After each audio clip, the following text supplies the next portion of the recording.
Hello everyone, ICT virtual classes में मैं योगेश केमनी आपका स्वागत करता हूं। तो जैसा कि आप जानते हैं, हम अपनी लास्ट क्लास में मोशन एंड टाइम के बारे में बात कर रहे थे। चलिए इसको समझने के लिए चलते हैं सीधा डिजिटल बोर्ड की तरफ और चर्चा करते हैं क्या है मोशन, क्या है टाइम। जैसा कि आप जानते हैं कि जो मोशन होता है वो अलग अलग प्रकार का होता है। तो मोशन अलग अलग प्रकार में, जैसे आपने देखा, स्ट्रेट लाइन होता है जब कोई वस्तु सीधी रेखा में चलती है। सर्कुलर पाथ होता है जब कोई बॉडी सर्कुलर में घूमती है, यानी कि कैसे घूमेगी, वृत्ताकार पथ में घूमेगी। दोलनकार होता है यानी कि बॉडी आगे पीछे यानी कि टू एंड फ्रो मोशन करे। तो हमारे पास भिन्न भिन्न प्रकार के क्या होती है, गतियां होती है, यानी कि we have different different kind of motion. चलिए फटाफट से इन चीजों को नोट कर देते हैं, फिर बढ़ते हैं आगे।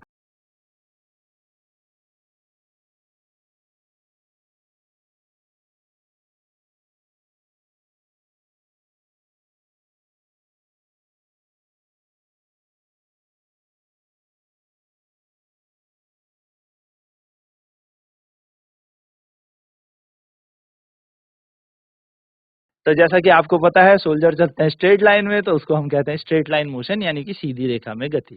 ठीक है। Bullock cart moving on a straight road, जब भी सीधी रेखा में जब क्या करते हैं, बैलगाड़ी चढ़ती है, तो बैलगाड़ी भी सीधी रेखा में चल रही है ना, सीधे सीधे, तो उसको भी हम स्ट्रेट लाइन मोशन कहेंगे, यानी कि सीधी रेखा में गति कहेंगे। Hands of an athlete in a race, जब एक रेस में कोई एथलीट भागता है तो उसके हाथ जो है वो टू एंड फ्रो मोशन करते हैं, यानी कि पीरियोडिक मोशन होगा। साइकिल के पैडल मारोगे तो वो सर्कुलर घूमता है, तो सर्कुलर भी बोल सकते हो, और रिपीट भी करता है अपने मोशन को। तो ये हमारे पास दोनों एग्जांपल हो जाएंगे, सर्कुलर और पीरियोडिक दोनों। Motion of a swing, swing का मतलब झूला होता है ना, वो झूला झूलता आगे पीछे करता है जो, ठीक है, वो वाला झूला हम जब झूलेंगे तो ये ऑसिलेशन मोशन बोल सकते हो या पीरियोडिक मोशन बोल सकते हो, वो करेगा। और पेंडुलम भी सेम मोशन करता है। तो हमने 1 2 3 करके इन मोशंस को यहाँ पर बता दिया। फटाफट से नोट करते हैं, बढ़ते हैं आगे।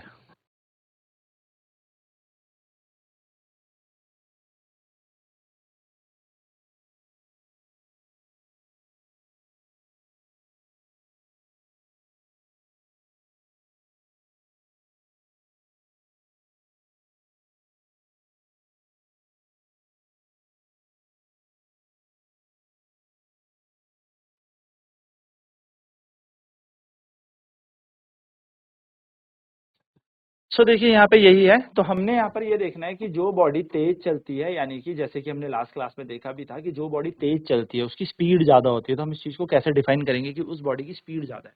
तो उस बॉडी की स्पीड पता लगेगी कि वो बॉडी कितना डिस्टेंस कवर कर रही है कितने टाइम पे। यानी कि अगर वो ज्यादा से ज्यादा डिस्टेंस कवर कर लेगी कम समय पे, तो हम कहेंगे उसकी स्पीड ज्यादा है। जैसे उदाहरण के तौर पे आप लोगों ने रेस भी की होगी स्कूल में, है ना। तो एक दोस्त आपका है, वो बहुत तेजी से क्या कर लेता है, उस दौड़ को दौड़ लेता है, या मैं कह सकता हूँ फाइनल पॉइंट पे पहुंच जाता है। वहीं पर आपका दूसरा जो दोस्त है वो फाइनल पॉइंट पे नहीं पहुंच पाता उतने टाइम के अंदर, या जो तेज पहुंचा यानी कि जल्दी पहुंचा, तो आप यही तो कहोगे वो विनर है, यानी कि उसकी स्पीड ज्यादा थी। तो स्पीड से ही हम रेस तभी बोलते हैं ना सर, रेस, रेसिंग लग रही है, यानी कि जिसकी स्पीड ज्यादा है वो जीत जाएगा। तो बेसिकली ये हमने देखा। फिर हमने यहाँ पर बात की थी कि स्पीड कैसे निकाली जाती है। तो स्पीड निकालने का एक सबसे अच्छा तरीका होता है total distance covered upon total time, यानी कि कुल दूरी बटा कुल समय कर दो, तो आपका आंसर आ जाएगा। ठीक है। तो कुल दूरी बटा कुल समय इस तरीके से आप करोगे, यानी कि जितना भी दूरी, ठीक है, आपने तय की, उसको जितना भी समय आपने लगाया उन दोनों को आपस में क्या कर दो, भाग दे दो। तो दूरी बटा समय करोगे, आपकी स्पीड आ जाएगी चाल। अच्छा, जो हम यहाँ पर चाल निकालते हैं वो हमारी होती है एवरेज स्पीड, यानी कि वो होता है हमारी औसत चाल होती है। क्यों? क्योंकि हम अगर एक पॉइंट में एक क्षण के लिए निकालेंगे तो दैट इज इंस्टेंटेनियस, वो हम हायर क्लास में भी पढ़ते हैं। सो यही हम यहाँ पे कह रहे हैं, in our everyday life we seldom find objects moving with a constant speed over long distance और for long duration of time. तो यही कह रहे हैं कि हर दिन, या मैं कह सकता हूँ एवरीडे, जो कुछ ऑब्जेक्ट होते हैं वो एक समान चाल से चलते हैं, लॉन्ग डिस्टेंस कवर करते हैं, यानी कि लंबी दूरी कवर करते हैं, लॉन्ग ड्यूरेशन ऑफ टाइम पे करते हैं, यानी कि लंबे समय पे करते हैं।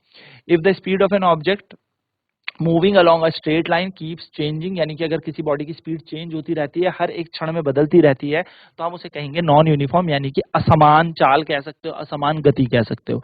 लेकिन वहीं पर अगर कोई बॉडी स्ट्रेट लाइन मोशन कर रही है और वो एक दूरी तय कर रही है, यानी कि समान दूरी तय कर रही है समान समय पर, तो हम इसको कहेंगे, ये है यूनिफॉर्म मोशन, यानी कि एक समान चाल से चल रहा है। तो एक समान का मतलब होता है यूनिफॉर्म, यूनिफॉर्म मतलब बराबर दूरी कवर करना बराबर समय पर। वहीं पर अगर हम बात करें नॉन यूनिफॉर्म, यानी कि असमान दूरी कवर करना बराबर समय पर, तो ये हमारी नॉन यूनिफॉर्म हो जाएगा। तो ये भी हम यहाँ पे देख चुके थे। नाउ बात कर रहे हैं मेजरमेंट ऑफ टाइम। टाइम क्या होता है? तो if you did not have a clock, how would you decide that what time of the day? अगर आपके पास घड़ी नहीं है तो आप कैसे बताएंगे कि क्या समय हुआ है? Have you ever wonder how our elder could tell the approximate time of the day by just looking at the shadows? क्या कभी आपने सोचा है कि एकदम हमारी शेडो देखते ही हमारे जो बुजुर्ग लोग हैं वो हमें बता देते थे कि इतना समय हुआ है। तो एक्चुअली जो हमारे एंसिस्टर थे यानी कि जो पूर्वज थे हमारे, वो ये फिनोमिना देख के बार बार क्या करते थे, टाइम इंटरवल को चेक कर लेते थे कि इतनी इतनी देरी में ऐसा होता होगा। एंड जैसे कि सनराइज और सनसेट, तो जब सूरज उगता था तो कहते थे सुबह हो गई, एग्जैक्ट टाइम नहीं बता पाते थे, लेकिन यस ये बोलते थे सुबह हो गई, और जैसे ही सनसेट हो जाता था तो बोलते थे सूर्य अस्त हो गया। है ना, आपने महाभारत की जब कहानियां सुनी होंगी या कहानियां देखी होंगी टीवीज में भी, तो उसमें भी यही होता था कि सूर्य उदय और सूर्य अस्त, ये दो चीजें चलती थी। है ना, तो इसी से हम बता पाते थे कि दिन हो गया है, अब रात पड़ गई है। ठीक, मंथ भी ऐसे ही पता लगते थे, साल भी ऐसे ही पता लगते थे। एक लूनर यानी कि एक न्यू मून से हम पूरा महीना बता देते थे कि अच्छा पूर्णिमा आ गई है तो एक मंथ हो चुका है पूरा का पूरा, इस तरीके से हम कहते थे। ठीक है, अर्थ जब एक कंप्लीट रोटेशन रिवॉल्यूशन कर देती है सन के अराउंड, यानी कि जब एक पूरा चक्कर सूरज के आसपास मार देती है पृथ्वी, तो हम कहते हैं एक रेवोल्यूशन को एक साल हो चुका है। तो often we need to measure interval of time which are much shorter than a day. तो हम जानते हैं कि हमें टाइम इंटरवल, कुछ ऐसे टाइम भी होते हैं जो दिन से भी छोटे होते हैं, जो घड़ियां होती हैं, जो क्लॉक्स होती हैं। ठीक है, जो भी चीजें हैं यहाँ पर, most common timing measuring device जो भी ये डिवाइसेस हमारे पास है, ये जो हमारे डिवाइस हैं ये क्या करते हैं, ये हमारे समय का मापन करते हैं। तो जो इनकी वर्किंग है यानी कि जो कार्य इनका है, ये जिस तरीके से घड़ी चलती है, जिस तरीके से ये सब चीजें चलती हैं, तो थोड़ा सा यहाँ पर क्या होता है कि थोड़ी सी कॉम्प्लेक्स इनकी थोड़ी सी क्या है,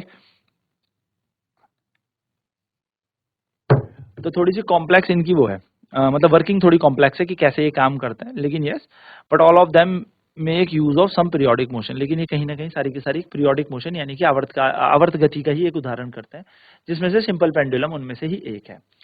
तो जैसे यहाँ पर हमारे पास एक सिंपल पेंडुलम दे रखा है, एक लटका हुआ बॉब, हम इसको कहते हैं मास को। इस बॉब को जैसे ही धक्का देंगे तो ये आगे पीछे टू एंड फ्रो मोशन करता है। A simple pendulum consist of a small metallic ball और a piece of stone suspended from a rigid stand. तो जो सिंपल पेंडुलम होता है, एक छोटे से बॉल से लटका हुआ है या पीस ऑफ स्टोन से लटका हुआ है, जो एक थ्रेड से, रस्सी में बांध के आप उसको मूव कराओगे तो मूव करेगा। The metallic ball is called Bob of the pendulum, और जो मेटल की बॉल है इसको बॉब बोलते हैं। ठीक है, तो ये बॉब जो है यहाँ पर रेस्ट इन मोशन यानी कि आगे पीछे मूव करेगा, और ये रेस्ट इन पोजीशन में आ जाते हैं, यानी कि मीन पोजीशन में रुक जाएगा एक पॉइंट पर आके। जब Bob of the pendulum is release, जब हम बॉब पेंडुलम के बॉब को छोड़ेंगे, रिलीज करेंगे, फ्रीली छोड़ देंगे, ठीक है, after taking it slightly one side, हल्का सा एक साइड एक कोने में खींच के, तो it begins to move to and fro. तो ये आगे पीछे मूव करने लगेगा। And to and fro motion को ही हम ऑसिलेटरी मोशन कहते हैं, यानी कि आगे पीछे जब ये बॉल मूव करे इसे हम ऑसिलेटरी यानी कि दोलनकार गति कहते हैं। तो जो पेंडुलम होता है वो क्या होता है, पेंडुलम जो होता है वो एक ऑसिलेशन पर वर्क करता है। तो जब एक ऑसिलेशन हो जाएगा तो हम बेसिकली उसके लिए एक टाइम बोल देंगे कि कितना समय हो गया क्या है, तो हम इस तरीके से इसमें एक टाइम डिनोट कर लेते हैं कि यस, इसको हम एक टाइम पीरियड कह रहे हैं। ठीक है, ये हमारे पास यहाँ पे इसकी पूरी कहानी है। चलिए, अब बात करते हैं कि unit of time and speed क्या है ना। तो टाइम एंड स्पीड जो होती है, इनकी यूनिट्स पे बात करते हैं। तो आप बहुत अच्छे जानते हो जो यूनिट है, the basic unit of time, time की जो सबसे मूलभूत इकाई है वो होती है सेकंड। जैसे कि आपको पता है कि जब हम टाइम को नापते हैं तो किस पे नापते हैं, सेकंड में नापते हैं। आप बोलते हो ना इतने सेकंड, इतना मिनट, इतने घंटे हो गए, तो घंटे और मिनट बड़े टाइम के लिए होते हैं। लेकिन जो सेकंड्स होते हैं ना हमारे पास, यानी कि जो सेकंड है वो एक इसकी बेस यूनिट है, या आप ऐसा यूनिट कह सकते हो। तो इसका सिंबल हो जाता है सेकंड, यानी कि सेकंड का जो हमारा चिन्ह है वो एस है। Larger unit of time are minutes, जो बड़ी बड़ी यूनिट हम ले रहे थे मिनट हो गई, एंड आर इसकी दूसरी बड़ी यूनिट होती है। हम ये भी जानते हैं कि ये जो यूनिट्स हैं ये रिलेटेड है एक दूसरे के साथ ही, कहीं ना कहीं से आपस में संबंधित भी है। तो what would be the basic unit of speed, तो स्पीड की बेसिक यूनिट क्या होगी, यानी कि हमारे पास जो चाल है उसकी इकाई क्या होती है, इसकी बेसिक इकाई क्या होती है। तो since the speed is distance per unit time, क्योंकि हम जानते हैं जो स्पीड है वो डिस्टेंस अपॉन टाइम है, यानी कि जो चाल है वो दूरी बटे समय होती है। तो बेसिक यूनिट जो हो जाएगी वो मीटर पर सेकंड हो जाएगी, यानी कि इसको एक्सप्रेस किया जाता है मीटर पर सेकंड में, और इसकी बड़ी इकाई हो सकती है किलोमीटर पर आवर। चलिए फटाफट से नोट कर लेते हैं, देन बढ़ते हैं आगे।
तो बेसिकली यहाँ पर हमें पता लगता है कि स्पीड की जो यूनिट है वो किलोमीटर पर आर भी है, ठीक है।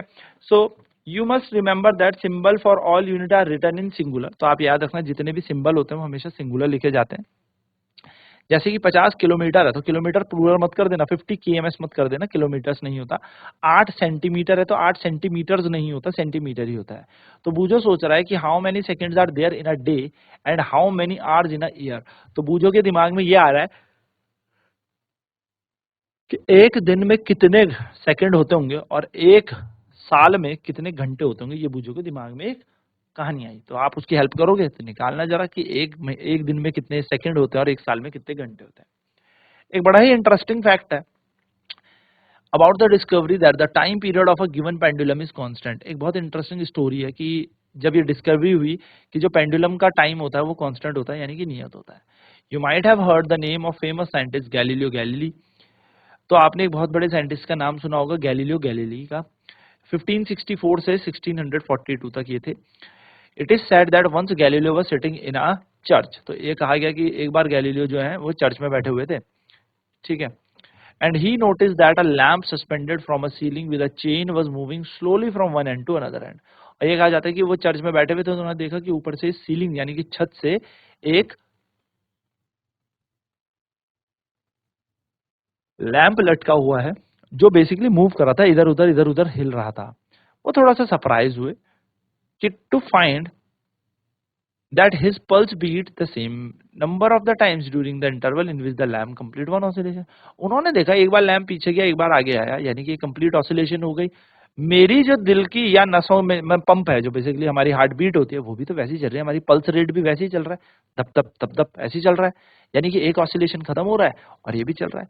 तो गैलीलियो ने एक्सपेरिमेंट किया, अलग अलग तरीके के ऑब्जर्वेशन लिए पेंडुलम के साथ, और फाइनली उन्होंने यही देखा कि जो पेंडुलम है किसी गिवन लेंथ का, वो सेम समय लेता है, समान टाइम लेता है एक ऑसिलेशन। गिवन लेंथ का मतलब अगर आपने 1-1 मीटर की 4-5 तार ले रखी है और उसमें अलग-अलग द्रव्यमान लटका दिए, अलग-अलग बॉल लटका दी, तो वो सारे के सारे सेम ही टाइम लेते हैं एक ऑसिलेशन करने के लिए। This observation lead to the development of pendulum clock. और इस ऑब्जर्वेशन से जो दोलनकार घड़ियां होती हैं, पेंडुलम क्लॉक्स होती हैं, उनका क्या हो गया, आविष्कार हुआ। Winding clock and wrist watches were refinement of pendulum clock. तो फिर घड़ी बांधने वो आती थी ना, वाइंडिंग क्लॉक्स, जिनमें क्या करते थे, चाबी भरते थे। पहले के टाइम में ऐसी घड़ियां आती थी जिनमें चाबी भरा करते थे। तो वाइंडिंग क्लॉक्स आती है, हाथ में पहनने की घड़ियां आने लगी। तो ये इसी पर्पस में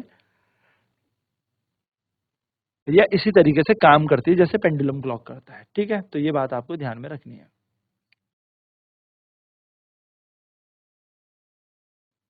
तो ये एक छोटी-सी बात थी जिसमें हमने जाना कि किस तरीके से मेजरमेंट कर सकते हैं। अब नेक्स्ट क्लास में हम थोड़ा क्वेश्चंस करेंगे स्पीड का मेजरमेंट करने के लिए, यानी कि चाल का कैसे मापन होता है उसके बारे में पढ़ेंगे। तो आज की क्लास में इतना ही। आईसीटी वर्चुअल क्लासेस में जुड़ने के लिए धन्यवाद। आपका दिन शुभ हो।